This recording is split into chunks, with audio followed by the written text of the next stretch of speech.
Hi, I'm Randy Robison. This is Life Today TV. I'm talking to someone who was raised in church, walked away, experienced a lot of heartache, did a lot of things that get you in trouble, and ended up looking at 40 years in prison. And there's a lot to this. And if you want some of the backstory, I'm going to point you towards lifetoday.org, where Janie Burkett was a guest on the broadcast program. But I've got her up here because we're going to talk a little bit more in depth about some of these issues, and I've got some questions for her because you kind of wonder, how does someone who is raised in the church go so far off, just so far outside the lines, and then come back? So, Janie, yes, welcome. Thank you for having me. You tell your story in this book. I want to mention it. It's called Unshackled, like the old radio show, A Road to Freedom, and that is available. You can get that at janieburkett.com. Sure. But let me ask you this. Okay, so when I heard, preacher's daughter, drug dealer. Yes. It's almost the stereotype, right? You Yeah. know? And I've known lots of PKs, and some go some in one direction, some go the other, and some kind of stay right in the middle. How did you mess your life up so much? So bad. Yeah. Most of it was bitterness and unforgiveness. Towards the situation that happened to my family when we were pastors in Oklahoma. the separation of your parents? Yeah, my parents they separated, and the church, instead of standing with them, they turned their backs upon my parents. Okay, so the rejection of Yeah. did you feel like God was rejecting you? Yeah. Or did you just, because of anger, just decide to reject God? I felt like God was rejecting us, and therefore I rejected God. How could God, if He loves us so much, why would He let such bad things happen, and they were bad, happen to people who loved Him, people who were doing His work? Why isn't He a protector? He says He's our provider. He says He's our protector. Why is He not protecting us? So yeah, that's where it started at 10, 11 years old. He also said you'd be persecuted. Yeah, He did say we'd be persecuted. But the difference between gossip and backbiting is different than persecution, I would think. And it's different when the church does it to you. You expect it from the lost. Yeah. But when it happens from the church, right? Right. The devil gets in the details. I don't believe it's the people. I think the devil just gets in the middle of it, and then it influences people's wills. Yeah.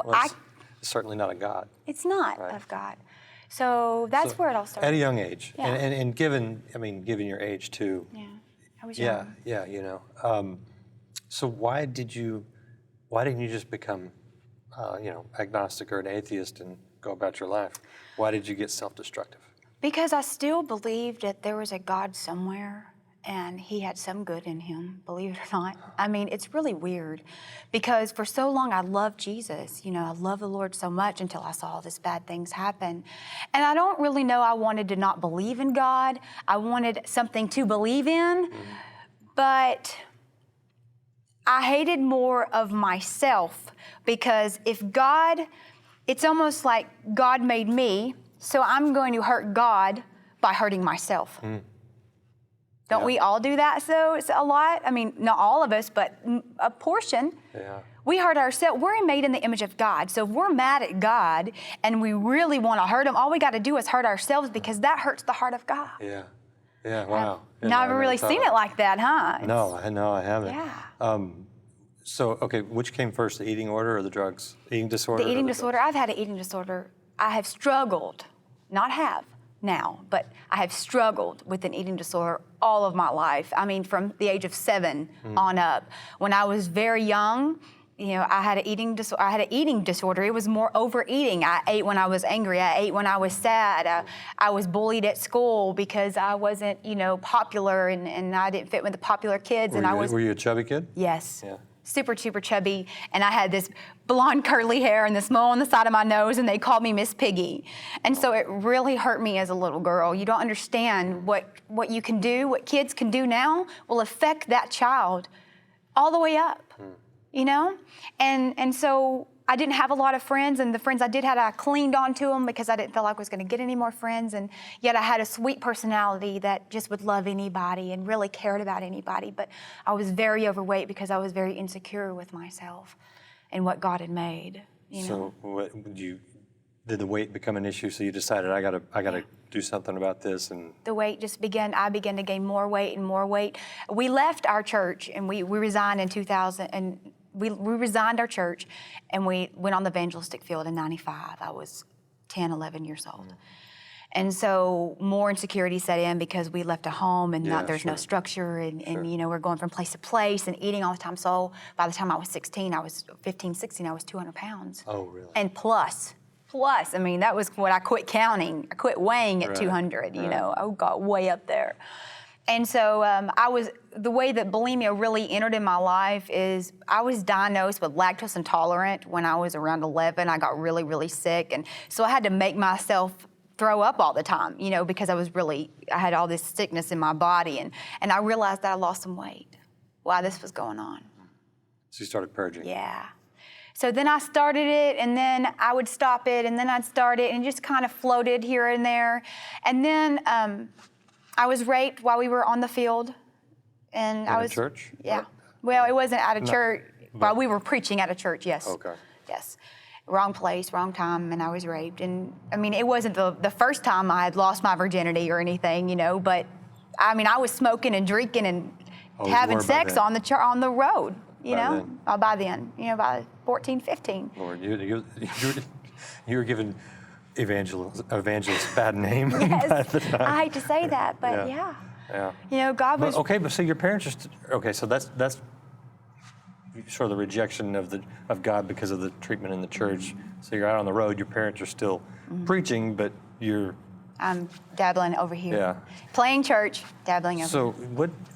when did you get arrested first? Okay, I got arrested in 2006. 2006. 15, 16, 17, 18? Oh, no, I was 22. Oh, you were in your 20s. Yeah, I was in my 20s. So you drugged it up for a good I drugged it up 6-8 years. And then started drugging about 17. I started losing weight, and my body began to lose, you know, my self-confidence began to rise, and the cocaine, and then it was meth, and then it was heroin, and I was IV using, and the sugar daddies and cars and the diamonds. I had all that, you know. I was lavished with all that. My body was skinny, you know, I've lost all this weight. So you're living the life, you're happy with yourself in a sense, you don't have all the insecurities of being overweight. Guys think you're attractive, right? And you're just partying hard. I was just partying hard, the bleach blonde babe, you know. When did you hit the wall? 22, at the age of 22, 17 different warrants out for my arrest, and $1.5 million bond. Good Lord, all drug related? All drug related. Manufacturing of delivery, possession of a controlled substance, 2 manufacturing and delivery charges, possession of a controlled substance, organized crime, forgery, you name it. So you were ripping on, well, actually, that was not, that's what I was charged with, but they dropped that because I did not do that. I was not, it was drug related. I didn't do no forgery, nothing like that. But that was a charge they tried to give me. But anyway, there were 17 charges when I'd already been in a jail once or twice before, bond in, bond out. You know how that goes, jailbird, you know. I don't, but well, not you, but some people might. I've seen it on TV. Yeah. So, but in and out of jail, and then finally it was, you know, the 17 warrants and all that jazz. I was involved with the drug cartel, running dope and selling dope. That's how I racked up all those charges, and so the undercover cop and things. And so I turned myself in on that $1.5 million bond. Really? I did, yeah. I was going to flee the country, but my mother she didn't have much to do with me when my drug days, because it hurt her so bad, and so she just prayed behind the scenes. And one day I hadn't heard from her in months or so, and so she calls me and she says, if you run, they'll get you, you know, because we found out all this with the $1 million bond and how many warrants, and I had been in contact with my family, and the actual Smith County had given my family permission. They said, if you can get her to turn herself in by this date, we won't come chase her down. We will not come hunt her because she's already on the run. We'll give you till this date. And so at that date, I was on my way out of the country. I was not about to turn myself in. And my mom really put herself out there, and she just kind of laid it all out and said, would you please not go? She begged me and cried, and it softened my heart for just that moment, because I was extremely hard, no love in my heart at all. It was totally hatred towards everybody and anybody. And so I came back and I said, okay, I'll turn myself in. I mean, you got to face it. I had said, either I'm going to run for the rest of my life, and either somebody's going to kill me or I'm going to be dead eventually, or I can turn myself in and face it. And I'm the kind of person that if you do the crime, you do the time. You don't wiggle out of it, you don't rat, you don't snitch, you do it. How many years were you in? 18 months. That's short. That's short. For that amount of warrant. Well, yeah, they got all the charges dropped down to 2 because they could only convict me on 2 charges. Everything else was dropped. I got a 5-year prison sentence on the 2nd-degree felony, and I got a 10-year adjudicated probation carrying a 30-year prison sentence on the 1st-degree felony. They tried to give me 45 years my first time down, flat. No probation, no nothing. But the judge was lenient. She sent me to prison for 5 years. Yeah. I served 18 months of that sentence. 7 of the months were spent in the prison for the mentally insane in Rusk, Texas. Really? The Skyview unit, yes. I was there for the eating disorder and different things I was going through and mental. Coming off the drugs had to be hard too. Oh, yeah. Yeah. Wow, I mean, they had me from street drugs to psych dope and psychiatric drugs, and you name it, I was on it. All kinds of stuff. Totally messed up, you know. I began to fight, just angry, but they sent me there, and they didn't think I was going to make it. I was like 92 pounds when I went into the psychiatric center, and they said if I got below that, they would tube feed me. And I always stayed above around 92 pounds, so they wouldn't tube feed me. And so, but I eventually was able to get better. The doctors worked with me and the warden and stuff, and so I was able to get better. And that's when I said, Lord, release me, and this is what I'll do for you. You do it for me, type thing. And then you did get released, and then you violated your parole. Drug charge again? Yeah. No, it was drug violation. Drug violation. Doing drugs or selling drugs, or what was it? I failed my drug test. It was 11 months later. I was supposed to go to Teen Challenge. You know, I'd been instead of drugging and everything. So that's when you got the 40 years, Yeah. and then the judge, and that whole story is on lifetoday.org. So Yeah. you get the details there. Suffice to say, you got busted again. You're looking at life for what would have been, you know, basically your life in prison. Right. And then you got sent to Teen Challenge. You kind of made a turn before that, so it wasn't that Teen Challenge changed you. There was a change where you said, you know, God, I'd rather go to Teen Challenge, but if not, I will serve you in prison. It was. How did that occur? I was sitting in my cell. They had just sentenced me back and put me back in the women's facility. And I was on my bunk, and I was looking out of the window, and the Lord just began to work on my heart. And I said, okay, God, I give it up. I mean, in the prison cell. Was it fear? No, it was surrender. Surrender. I don't understand it. Nobody does. But I think I got tired of fighting. Tired of the same old. And you know what?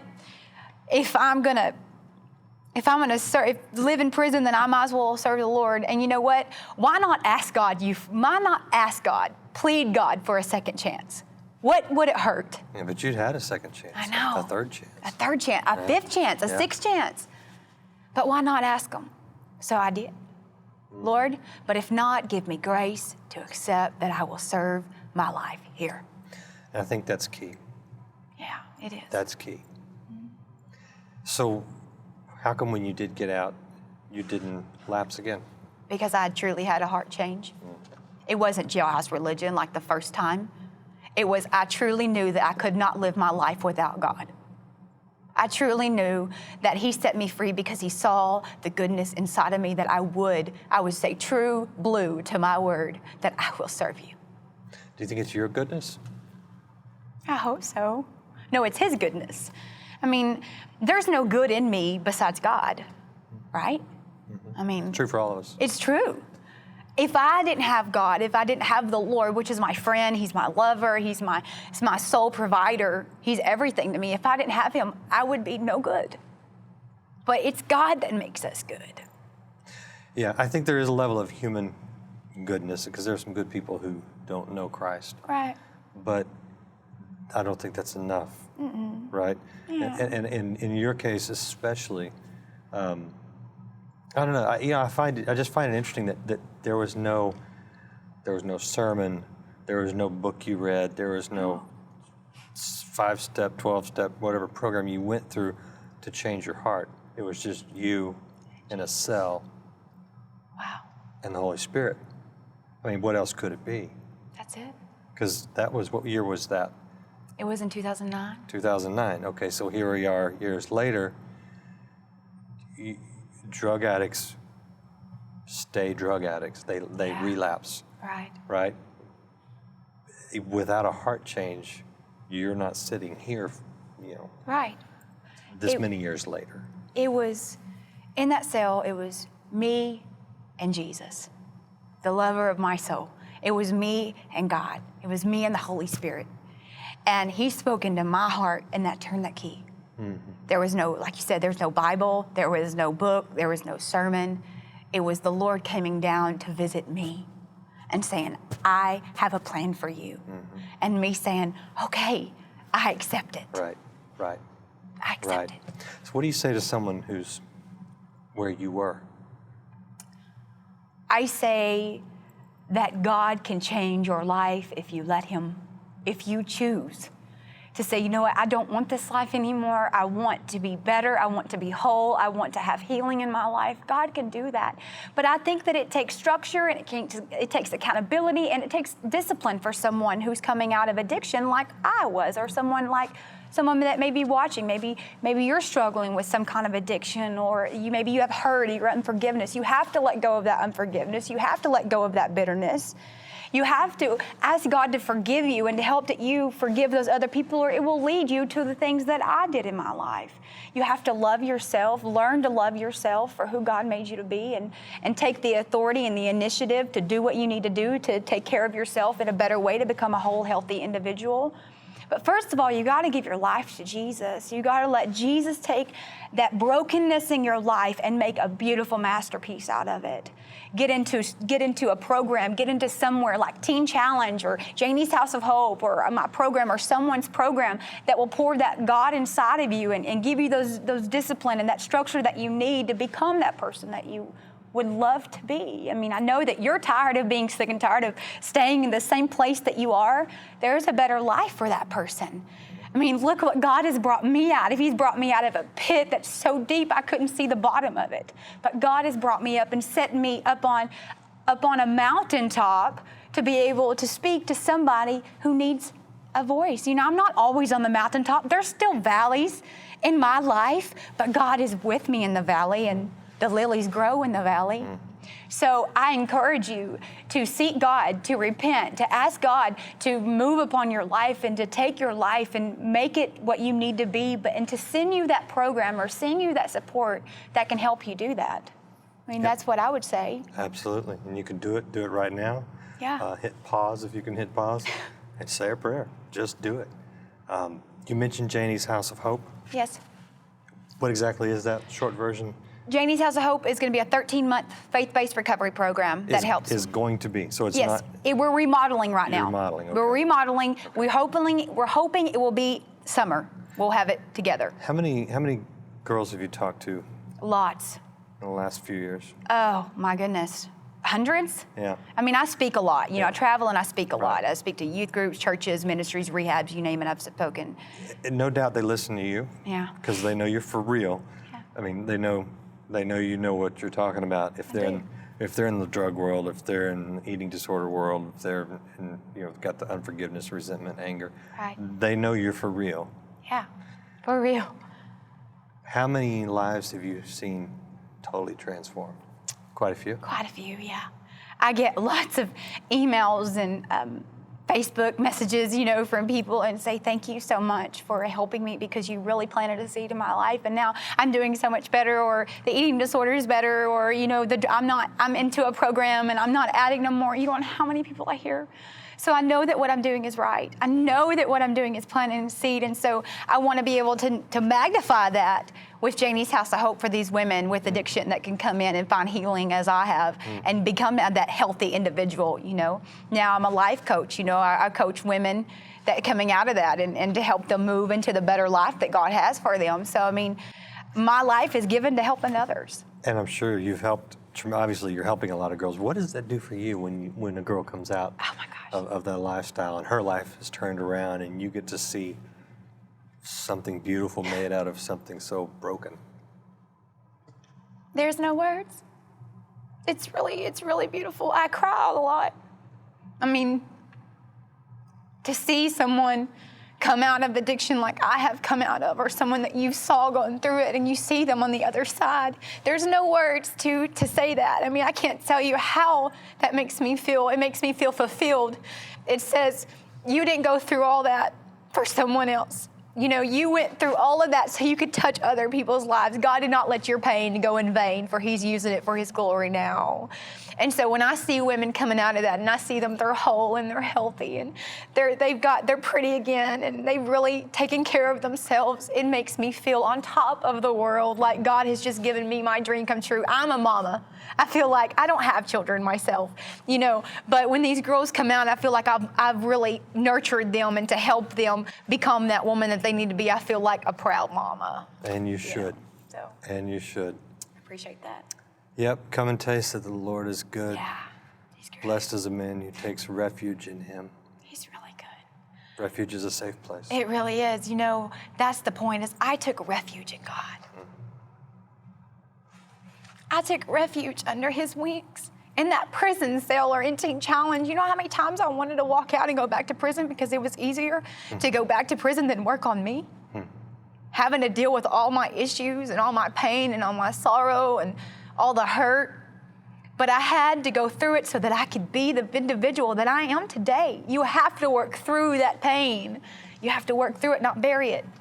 And to experience the blessings that God had in store for you. Absolutely. God has so many blessings. God has so many blessings for you. You just have to reach out and accept it and say, Lord, I accept your peace. I accept your love. I accept your blessings. I accept your grace and your mercy and your forgiveness. You have to receive that. Good. Get more of Janie's story in her book, Unshackled. You can get it at janieburkett.com and janieshouseofhope.com. Is that your other website? Yes, sir. Yes, sir. Check it out. What a great story. God can do it in anyone's life. He really can. Janie, thank you for sharing. You're so It's welcome. just a blessing just talking to you. And if I saw you, when I first saw you, I thought, this girl was the eating throat. I mean, Yeah. this is the drug addict. I mean, you don't. It's gone. Thank you. It's gone. Thank you. So I say that God is in the redeeming business, and he has completely rebirthed me. It's like I was never in none of that, but he continues to remind me, so I will always remember where I've come from. you can help get more people out of it. That's right. So I appreciate it. I'm such an honor to be here. Thank you so much. Hey, good to have you. Super, Thank you super so much. excited. Thank you.